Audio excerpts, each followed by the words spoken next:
So for today's episode for Paint Pours, this is actually going to be an episode of Paint Horrors.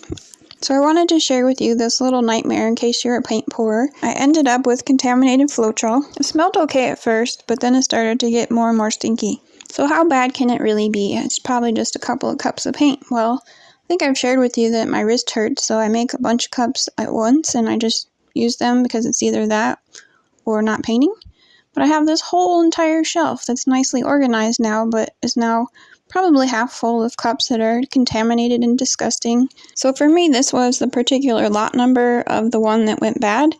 Actually, I used it and it was fine, but then when it went bad, you know how I evaporate my Floetrol, so I thought maybe it was open to the air, that was it.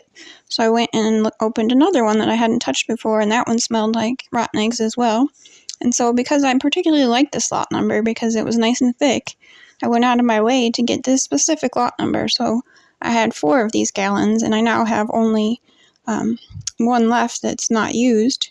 So that tells you how big of a situation that this is. I really wish there was something better that was more reliable that we could use for paint pouring that didn't cost a fortune. So I might be making a lot more of these Phoenix moth type paintings because I had a lot of this mixed up. So I don't know if you'd want to see the same thing since you've already seen it twice, but let me know in the comments if you still would. So I have at least, I think, 5 videos made for you, but just so you're aware that I might be busy making up paint. So if you don't see any videos from me for a while, you know what I'm doing. I'm going to be mixing and being sad about all my wasted paint here. So even better luck, they had raised the price of the Floetrol. It's now $18 instead of $15, so it's more expensive contaminated Floetrol. So just be on the lookout. Kind of maybe don't make as much paint as me, but this is the only thing that works with my schedule. It's either mixing paint or actually painting, so I like to have the colors available.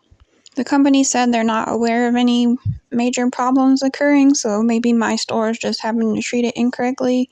Hopefully that's the case for the rest of you. I did find 2 gallons of a different lot number that I have to use, but I don't think I'll be mixing a lot of paint.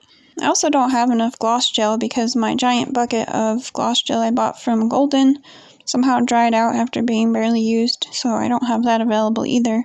Maybe the universe is trying to tell me to stop paint pouring.